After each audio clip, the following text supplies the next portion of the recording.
Amém, irmãos? Que bênção, que bênção. Que bom que você está aqui. Eu quero pregar hoje sobre um personagem bíblico muito conhecido e que eu particularmente gosto muito. Tem tanta coisa para falar dele, né? Na verdade, o livro de Juízes é um livro com tantos personagens, né, que nos ensina e nos inspira, como Sansão, né? Quem conhece a história de Sansão? Sansão era um juiz, foi levantado para livrar os judeus dos inimigos. Débora, né? Tantos outros juízes. E hoje eu quero falar de um desses juízes. Um dos juízes que está descrito lá na Bíblia é Gideão. Inclusive o nome do livro é Juízes. Então você abre a sua Bíblia em Juízes, no capítulo 6. Gideão depois teve o nome trocado para Jerubbaal. Portanto, Gideão e Jerubbaal é a mesma pessoa. Mas o nome dele foi trocado por uma ocasião da vida dele, em que ele quebrou os altares a deuses pagãos que o pai dele tinha construído. O pai dele era um adorador de Baal. A Bíblia fala que o pai dele construiu um templo para o deus Baal e para uma deusa chamada Azera, ou Azerá, não lembro agora. A Bíblia conta então que Gideão foi lá e derrubou os altares do pai dele. E os adoradores de Baal ficaram doidos com Gideão e queriam matá-lo. Antes de matá-lo, foram até o pai dele e falaram: olha, você sabe que seu filho destruiu o altar ao deus Baal? Nós vamos matar ele. E o pai dele falou assim: se Baal é um deus, ele é forte. Se ele é um deus e é forte, deixa que ele mesmo trata com meu filho. Vocês não precisam pôr a mão nele. Então, a partir daquele dia, o nome de Gideão foi trocado para Jerubbaal, que significa Gideão luta com Baal. Então, Gideão foi um soldado que destruiu Baal, e Baal era um tipo de Satanás. Portanto, toda vez que você vence uma batalha, o seu nome é alterado. Aleluia, irmãos. Eu gostei tanto dessa revelação, achei que você ia falar amém junto comigo, com o coração tão... Achei pouco esse amém aí, viu, gente? Vamos treinar amém aí junto comigo, tá bom? Quando eu falar uma revelação... Ô Luiz, você puxa, tá bom? Que você... Luiz dá uns glória. Brincadeira, irmãos. Abre a sua Bíblia aí em Juízes 6. A Bíblia fala assim: de novo os israelitas fizeram o que o Senhor reprova, e durante 7 anos ele os entregou nas mãos dos midianitas. Os midianitas dominaram Israel, por isso os israelitas fizeram para si esconderijo nas montanhas, nas cavernas e nas rochas. Sempre que os israelitas faziam as suas plantações, os midianitas, junto com os amalequitas e outros povos da região a leste deles, as invadiam. Acampavam na terra e destruíam as plantações ao longo de todo o caminho até Gaza. E não deixavam nada vivo em Israel, nem ovelhas, nem gado, nem jumentos.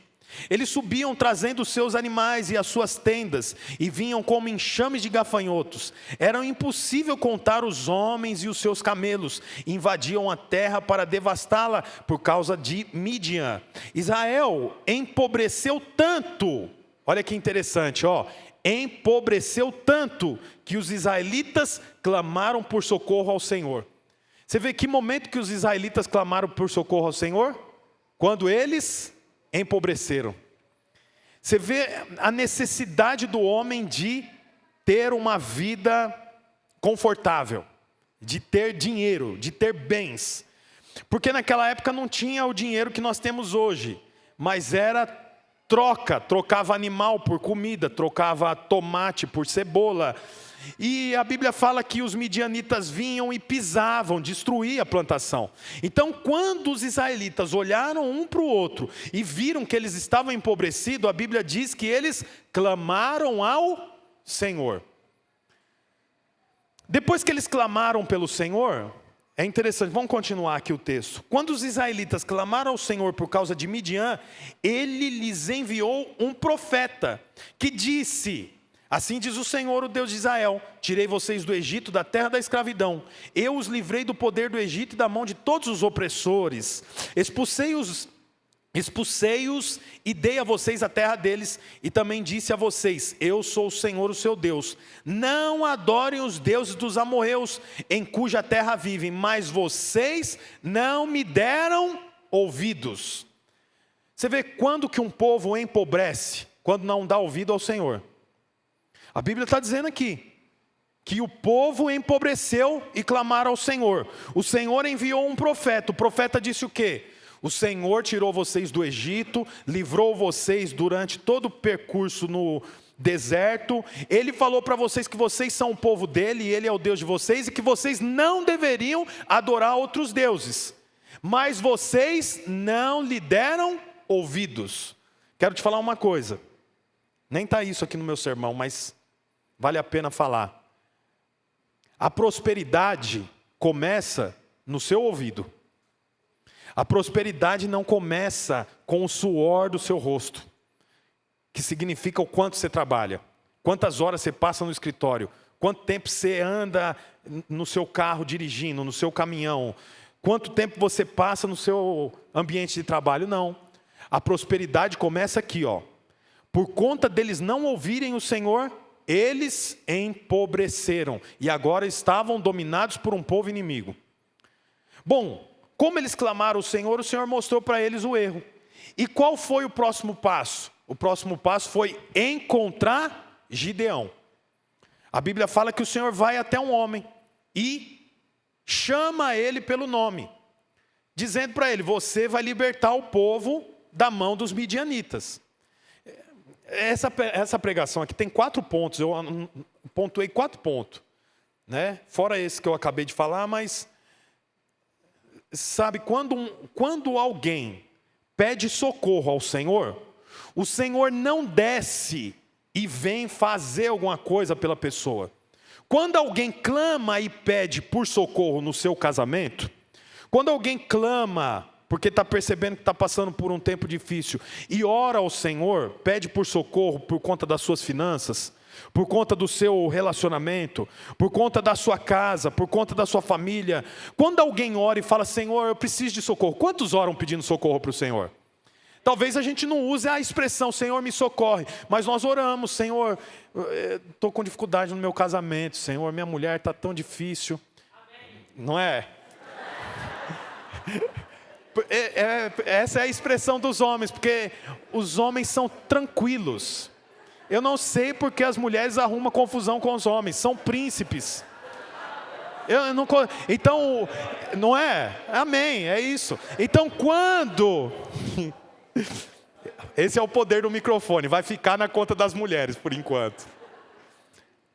Mas sabe, quando o homem clama, e nós fazemos isso, o Senhor não desce do céu, Ele vai e chama uma pessoa para ajudar você. É o que aconteceu aqui. A Bíblia fala que o povo orou, então o Senhor foi e encontrou Gideão. Olha lá o que o texto diz, versículo 11, 6:11. Então o anjo do Senhor veio e assentou-se sob a grande árvore de Ofrá. Gideão, filho de Joás, estava malhando trigo num tanque de prensar uvas, para escondê-los dos midianitas. Então o anjo do Senhor apareceu a Gideão e lhe disse: o Senhor está com você, poderoso guerreiro.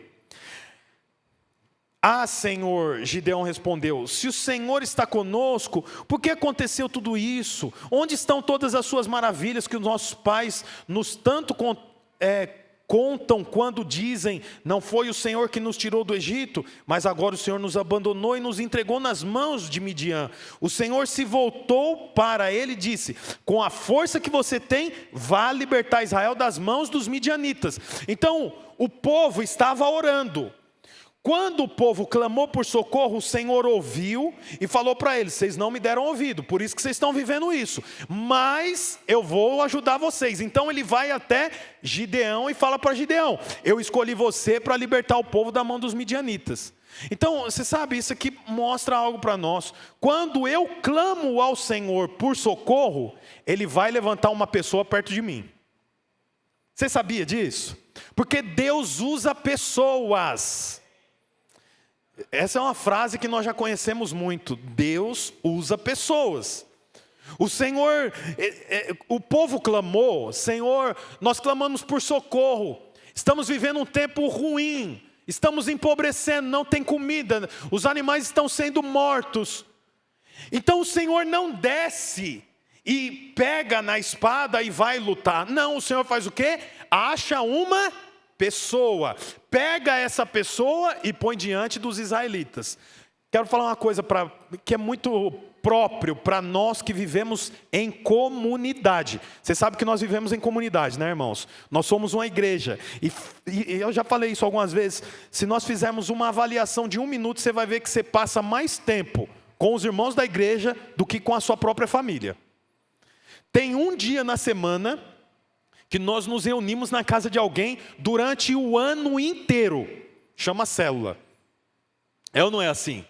Então, uma vez na semana, na quarta, ou na terça, ou na sexta, ou no sábado, nós vamos todos num grupo na casa de alguém. Lá nós sentamos no sofá, nós conversamos, nós pregamos, nós temos a comunhão do lanche no final. Então nós vivemos em comunhão, em comunidade. Eu quero dizer uma coisa para você: se você tem orado por socorro, o Senhor não vai fazer na sua vida, a não ser que seja por intermédio de uma pessoa. Por isso que nós devemos observar as pessoas que estão ao nosso redor. Porque tem ocasião que nós somos sarados por intermédio de uma pessoa. Não essa quinta que passou, na quinta passada, a outra, nós fizemos a reunião com os líderes de célula, e eu estava falando com os irmãos, porque no domingo anterior à reunião, que foi há 2 domingos atrás, nós estávamos no louvor, e em um momento, eu não sei se fui eu ou se foi aquela que estava ministrando, falou para os irmãos orar uns pelos outros. E eu estava aqui observando que durante a oração e depois da oração, os irmãos emocionados choravam, e o louvor, depois disso, foi outro. E eu testifiquei isso junto com os líderes, e eles, junto comigo, também perceberam. Éramos em 14 na reunião, se eu não me engano. Por quê, irmãos? Porque, você sabe, quando tem essa aproximação, quando tem gente com gente, há um quebrantamento. Quando nós falamos, ora pela pessoa que está do seu lado, põe a mão na mão dela, ore por cura, peça ao Senhor. Isso quebranta as pessoas, quebranta você que está orando, quebranta quem está recebendo. Portanto, irmãos, quando nós clamamos por socorro ao Senhor, o Senhor não vem fazer, o Senhor chama uma pessoa para fazer. Por isso é importante que você esteja atento e sabendo que o Senhor vai usar o seu líder de célula para falar na sua vida. O Senhor vai usar um membro da sua célula para falar na sua vida. O Senhor vai usar uma pessoa aqui para falar na sua vida. E isso tudo é para fazer com que você vença os inimigos que têm se levantado e levado você à pobreza, à destruição. Aleluia, irmãos. Você sabe um outro ponto, que é o segundo ponto que eu quero falar com você. Eu achei interessante isso aqui. Vamos lá. O povo clama ao Senhor, o Senhor fala para eles por que eles estavam vivendo aquilo, e depois o Senhor fala, eu vou achar alguém, porque o Senhor sempre acha alguém, não é? O Senhor sempre acha alguém para trabalhar na vida do seu povo. Ele achou alguém. Quem era o alguém? Fala comigo, Gideão. Gideão. Aí o Senhor vai até Gideão. Gideão está debaixo de uma árvore trabalhando, inclusive trabalhando escondido, porque ele estava malhando o trigo no lugar que era usado para pisar as uvas para fazer o vinho. Isso tudo por causa do medo. O texto fala, ele estava improvisando o lagar, que era o lugar de pisar as uvas, para malhar o trigo. O que é malhar o trigo? O trigo é aquela, você já sabe como é o formato dela, na ponta tem uma espiga de trigo. Então eles debulhavam a espiga de trigo para ficar com o trigo e poder usar para fazer o pão. Tinha um lugar para fazer isso. Só que Gideão não estava usando o lugar adequado para malhar o trigo, porque o lugar adequado para malhar o trigo ficava fácil de ser visto pelos inimigos. O lugar que era usado para pisar as uvas, ficava debaixo de uma árvore, escondido. Então ele pega o trigo e ele vai trabalhar com o trigo aonde pisa as uvas para fazer o suco de uva, o vinho. Nessa ocasião o Senhor aparece para ele e diz o que para ele? Olha como o Senhor chama ele lá no versículo 12, o finalzinho do versículo 12. O Senhor está com você, guerreiro corajoso. O Senhor está com você, poderoso guerreiro, diz uma outra versão. Como é que o Senhor chama ele de corajoso? Como é que o Senhor chama ele de poderoso se ele estava fazendo as coisas escondidas? Você vê que é interessante o que Gideão responde depois de o Senhor chamar ele dessa forma. Então o Senhor fala para ele: o Senhor está com você, guerreiro poderoso. Olha o versículo 13, o que ele diz: ah, Senhor, se o Senhor está comigo, se o Senhor está conosco, por que está acontecendo tudo isso? Isso aqui não é uma pergunta que você já fez? Se o Senhor está comigo, por que eu estou assim? Se o Senhor está comigo, por que o Senhor levou o meu pai? Se o Senhor está comigo, por que eu perdi a minha filha? Se o Senhor está comigo, então por que eu estou passando tanta dificuldade? É o que Gideão fez. Ah, Senhor, o Senhor está falando que eu sou poderoso.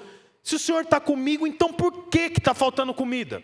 Por que nós estamos vivendo desse jeito? Olha a continuação.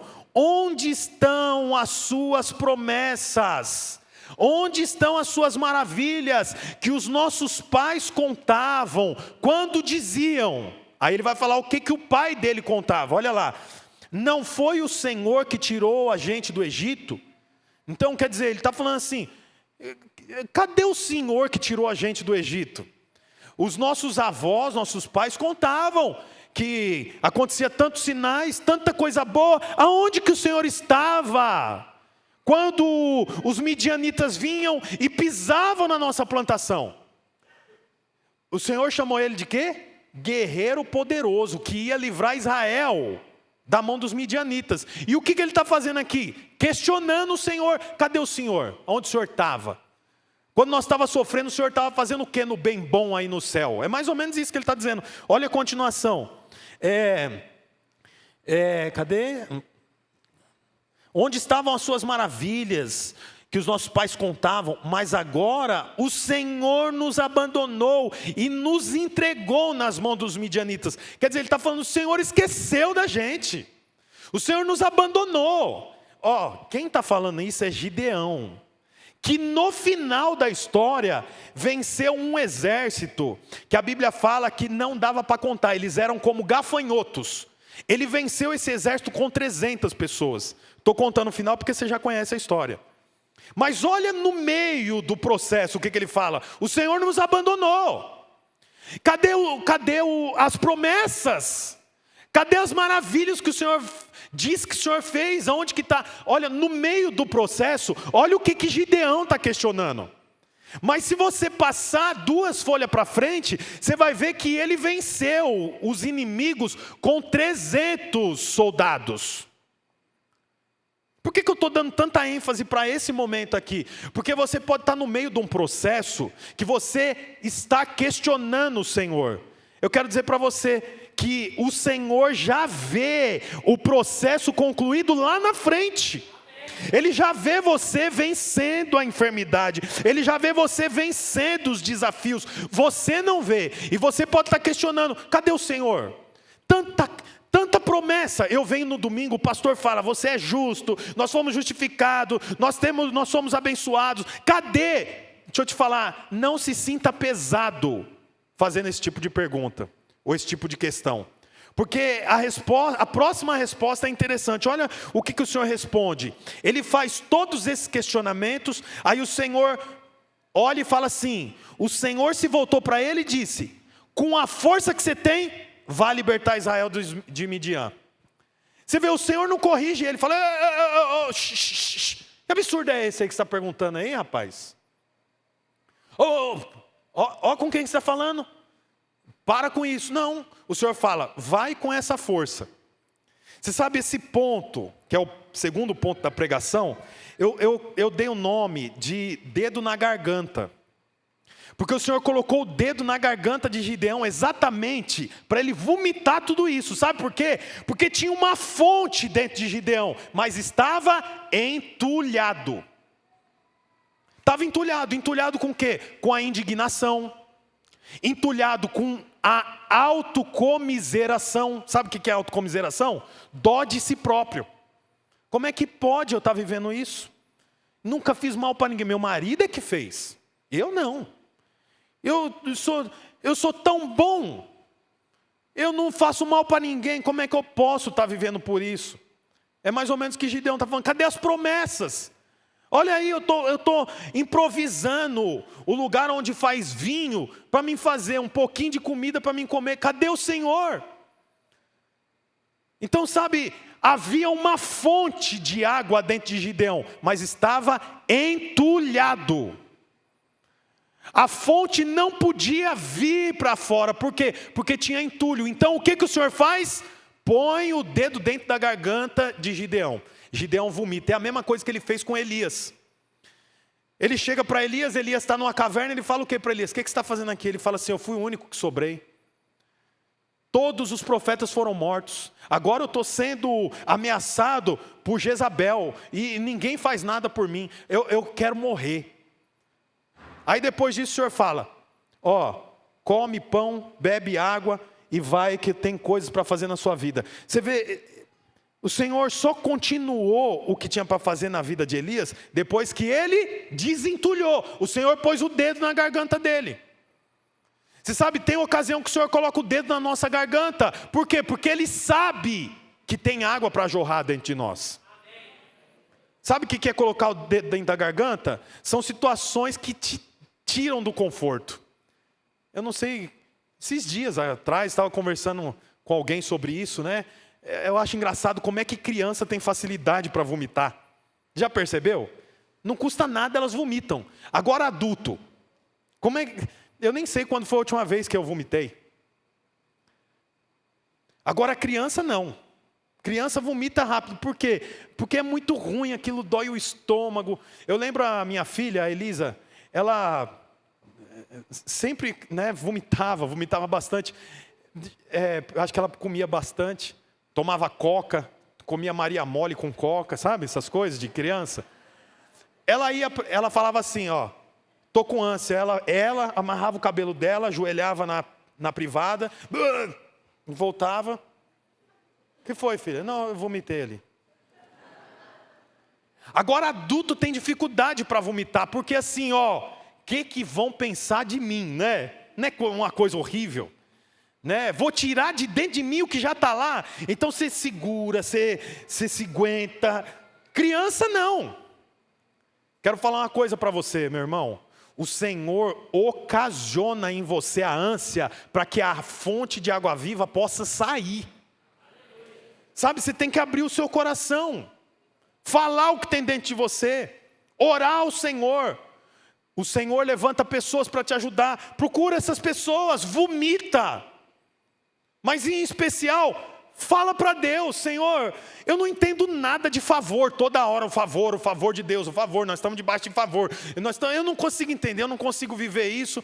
Meu Deus do céu, vomita para o Senhor. Porque o Senhor coloca o dedo na sua garganta, para que a fonte de água possa vir, para que você possa ser um general, como Gideão foi um general. Mas você vê, ele estava desconfiado, ele estava com medo, ele não sabia se ele podia confiar. Aí é interessante que o Senhor fala, levanta e vai com essa força, eu sou a sua força. Aí a Bíblia diz então que, a continuação fala assim, Senhor, respondeu Gideão, como que eu posso liberar o povo de Israel? Eu sou pequeno. Versículo 16, eu estarei com você, respondeu o Senhor, e você derrotará todos os midianitas como se fosse um só homem. Então você vê, o povo clama por um socorro, o Senhor então chama Gideão. Depois que o Senhor chama Gideão, o Senhor coloca o dedo na garganta dele, para que todo entulho possa sair e ele possa ser usado. Você quer ser usado pelo Senhor? O entulho precisa sair. Tem coisas na sua vida que não cabem mais. tem conduta que você tem que não cabe mais. Tem coisas que você fala que não cabe mais. Atitudes que não cabem mais. Então esses entulhos precisam sair. Por quê? Porque tem uma fonte a jorrar dentro de você. Foi isso que o Senhor fez. Agora que Gideão foi desentulhado, qual que é a próxima parte? Formar uma equipe. O Senhor então agora ocasiona para Gideão uma equipe. O texto fala lá no versículo 35, olha lá na Bíblia, versículo 35. Então, enviou mensageiros a todo Manassés, chamando as armas, e também a Aser, a Zebulon e a Naftali, que também subiram ao seu encontro. Então, Gideão entendeu que o Senhor era com ele, desentulhou, agora tem fonte a jorrar. Qual que foi o primeiro passo dele? Ir atrás de um exército. Então ele vai atrás de um exército, ele chama as tribos de Naftali, ele chama Zebulon, ele chama Manassés, todos vêm armados para essa batalha. Quando eles chegam, essa é a equipe que Gideão montou, não é isso? Mas o Senhor quer mostrar para Gideão o jeito como ele luta. Então quando chega, olha o capítulo 7:1. De madrugada, Gideão e todo o seu exército acampou junto à fonte. O acampamento de Midian estava ao norte do vale, perto do monte Moré. E o Senhor disse a Gideão: você tem gente demais para eu entregar Midian nas suas mãos, a fim de que Israel não se orgulhe contra mim, dizendo que a sua própria força libertou. Olha aqui para mim. Gideão monta uma equipe. A equipe tem 32 mil homens. O Senhor fala: essa equipe foi você que fez, agora eu vou fazer a minha equipe. Primeiro ponto, tem muita gente. Se vocês forem lutar com 32 mil homens, com todas essas armas, depois vocês vão se orgulhar dizendo: nós destruímos Midian, e vocês não vão dar glória a mim. Você vê que interessante. O Senhor não quer, Ele não espera que eu e você vença os nossos inimigos com o nosso conhecimento, com o nosso poder. Porque se você vence com o poder que você tem, com o conhecimento que você tem, você não dá glória a Deus. Por isso nós toda hora damos glórias a Deus. Porque quando eu dou glória a Deus, glória a Deus, glória a Deus, aleluia, irmãos, dá um glória a Deus, glória a Deus. Sabe o que você está dizendo? As batalhas que eu venço não é com o meu poder, é com o Senhor. Então o Senhor fala: vocês são muitos, 32 mil homens, vocês vão vencer. Só que tem um problema, vocês vão vencer e vão dizer: nós vencemos. Aí vocês vão cair num problema pior. A Bíblia diz aqui que eles iam se orgulhar. E o texto diz que os orgulhosos são resistidos pelo Senhor. A Bíblia diz: o Senhor resiste aos orgulhosos. O que é resistir? É lutar. Então eles iam vencer os midianitas e arrumar uma guerra com o Senhor. E o Senhor fala: eu não quero guerrear com vocês. Então tira 20 mil. Como que Gideão tira 20 mil? Ele sobe no monte, tem 32 mil pessoas, um estádio lotado. E ele grita assim: ó, os medrosos, quem está com medo, volta para casa. 20 mil voltou para trás. Ficaram quantos agora? 12 mil. Olha o que o Senhor diz. Versículo 4. Mas o Senhor tornou a dizer a Gideão: ainda tem gente demais. Desça com eles e mande eles beber água. Os que beberem água como cachorro, ou seja, baixando a cabeça e lambendo a água, esses aí você não leva com vocês para lutar. Só leva para lutar com você aqueles que pegarem a água e trazer até a boca. Foi o jeito como o Senhor fez para filtrar. Ficaram só 300. O Senhor falou: agora tá bom, com 300 tá bom. Então você vê, o Senhor estava ensinando Gideão sobre equipe. Equipe não é o que você quer. Equipe é o que você precisa. Gideão falou, eu quero uma equipe de 32 mil homens. O Senhor falou, então isso é o que você quer, mas não é o que você precisa. O que você precisa é de 300. Você sabe, a igreja é uma equipe. A igreja não é como nós queremos, é como nós precisamos. Por isso tem tanto problema na igreja, você sabe disso, né? Vira e mexe, tem uma situação, uma chateação, alguém triste com o outro da célula, porque não deu bom dia, porque não deu boa tarde. Nós temos vencido isso, tem diminuído bastante, glória a Deus. Mas tem, por que que tem? Porque nós somos uma equipe, não é a equipe que nós queremos, é a equipe que o Senhor nos dá. Portanto, nós somos a igreja que Cristo quer que a gente seja. Nós não somos a igreja que nós queremos ser. Você está entendendo o que eu quero dizer? Mais ou menos. A sua célula, o líder de célula fala assim, ó, quarta que vem, ô Fábio, você traz o lanche. Ô Wagner, queria que você anotasse a palavra e trouxesse a palavra. Ó, vai ter 3 visitantes. O líder acaba a célula na quarta assim. Na quarta-feira, 6 da tarde, começa a chegar a mensagem. O líder já começa a ficar amarelo. 6 da tarde, mensagem. Ah, não vou poder levar o lanche na célula. Os visitantes, não vou poder ir hoje, tem que levar minha avó no judô. As desculpas. Quando o líder chega, o Wagner que ia trazer a palavra não veio também. Aí ele olha e fala, meu Deus, eu preciso de uma equipe de 32 mil homens. Aí o Senhor fala assim, você acha que você precisa de 32 mil, mas eu vou te dar 300 e com esses 300 você vai vencer todos os inimigos. Você sabe, o Senhor dá aquilo que você precisa, você não precisa ficar inseguro, você precisa confiar no Senhor. A sua casa, vamos para a equipe menor. Sua casa é uma equipe.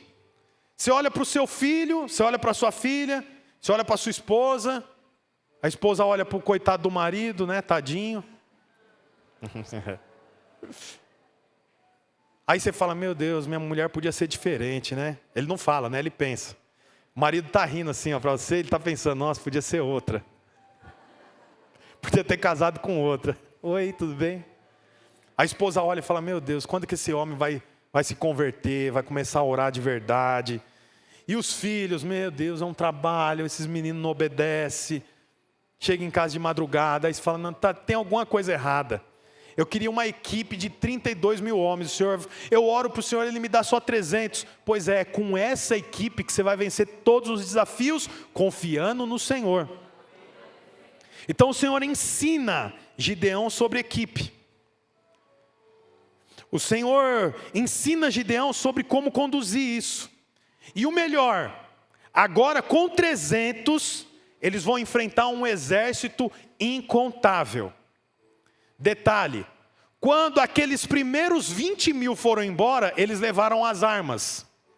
Então ele tem 300 soldados sem nenhuma arma. O Senhor então fala para ele assim, vamos ver lá. Versículo do 16 ao 22, já estou acabando. Como que foi feito isso? Versículo 16. Gideão dividiu os 300 homens em 3 companhias e pôs nas mãos de todos eles uma trombeta, um vaso vazio com uma tocha dentro. E ele disse, observem-me, faça o que eu fizer. Essa é uma responsabilidade, um líder que fala isso é um líder que pode ser seguido. Faz o que eu fizer, olha para mim, uma baita responsabilidade. Ele fala assim, ó, eu juntei vocês, o exército é gigante, nós perdemos, ou ficou para trás, mais de 31 mil homens, 31 não, 21 mil homens, é um monte. Nós estamos aqui, mas vocês olham para mim, faz o que eu fizer. Quando eu chegar à extremidade do acampamento, faço o que eu fizer. Quando eu e todos os que estiverem comigo tocarmos as nossas trombetas ao redor do acampamento, toquem as suas e gritem. Ele fala, vocês precisam declarar. O que vocês vão gritar? Pelo Senhor e por Gideão. É isso que vocês vão gritar. Gideão e os 100 homens que o acompanhavam chegavam aos postos avançados do acampamento pouco depois da meia-noite, assim que foram trocadas as sentinelas. Então tocaram as suas trombetas e quebraram os jarros que tinha nas mãos. As 3 companhias tocaram as trombetas e despedaçaram os jarros, empunhando as tochas na mão à esquerda e as trombetas com a direita, e gritavam. Olha o que eles gritavam: a espada do Senhor e de Gideão. Mas eles tinham espada na mão? Eles estão com uma tocha na mão e uma buzina na outra mão. E eles gritam o quê? A espada de Gideão e a espada do Senhor. Mas eles não têm espada na mão. Você sabe, essa aqui é a maior expressão de fé. Saber que você está armado e municiado pelo Senhor, mesmo sem ver. Eles olhavam para a mão, tinha uma buzina, um chifre de um animal que eles tocavam, como se fosse um berrante. Eles olhavam para a outra mão e tinha uma tocha para iluminar. E eles gritaram o quê? Nós temos espada. Mas eles não tinham espada. Aonde que estava a espada deles? Dentro deles, porque a espada é a palavra que o Senhor tinha dito. E o que o Senhor tinha dito? Vai que eu estou com você. Vai que eu vou vencer por você. Essa era a espada que eles tinham. Você sabe, talvez você olha para você e você vê um jarro, uma tocha, uma buzina, e você tem um exército de inimigo na sua frente. Quero falar para você, pode ser só uma buzina, pode ser só uma tocha, mas você tem algo que ninguém pode ver. O nome é espada, a palavra do Senhor. Eles gritaram: espada, a espada de Gideão, a espada do Senhor. E olha a continuação: cada homem mantinha sua posição em torno do acampamento, e todos os midianitas fugiram correndo e gritando.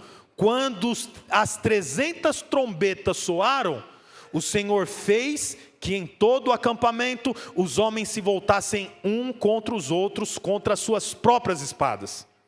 Então o exército inimigo, um virou para o outro e um enfiou a espada no outro, e os dois morreram juntos. Isso aconteceu com todos eles.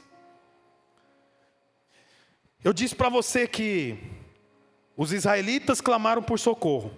O Senhor falou: o problema é que vocês tamparam os ouvidos. Abra os ouvidos. Depois disso o Senhor fala: eu vou fazer um chamado. Chamou Gideão, porque o Senhor usa pessoas. Gideão estava pronto? Não. Por quê? Porque tinha entulho. Então o Senhor enfia o dedo na garganta de Gideão, para que tudo aquilo que não prestasse mais saísse dele. Agora ele tem fonte para jorrar. Depois disso o Senhor fala: agora precisamos formar uma equipe. Gideão vai e forma uma equipe muito grande, com arma. O Senhor fala: não, esse jeito de formar equipe é o seu jeito de formar equipe. Eu tenho o meu jeito de formar equipe. O meu jeito de formar equipe é menos pessoas sem arma, porque eu vou vencer. Se vocês forem lutar do jeito que você formou a equipe, vocês vão se gloriar. E quem se gloria se torna orgulhoso. E quem é orgulhoso resiste a mim. Nós vamos arrumar uma outra guerra. Então deixa que eu faço a equipe. Formou a equipe, agora vão para a batalha. Quando eles foram para a batalha, eles tinham que aprender como o Senhor luta. Porque o jeito deles lutar era um, mas o jeito do Senhor lutar era outro. Como que o Senhor faz? Primeiro, é importante que vocês saibam que tem liderança.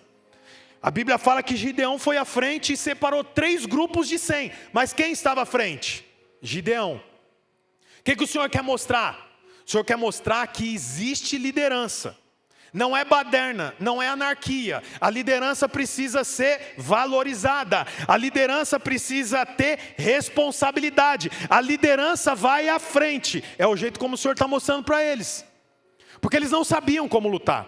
Se dependesse deles, eles iam com 32 mil homens, todos armados, e não daria glória a Deus. Agora o Senhor fala: primeira coisa, separa em grupos e um líder vai à frente. Segunda coisa, o grupo observa como a liderança age. Terceira coisa, quando um tocar a trombeta, todos tocam. Então o Senhor fala: nós vencemos batalha com uma liderança que trabalha e com um grupo que anda em unidade. E sabe, por último ele fala sobre armas.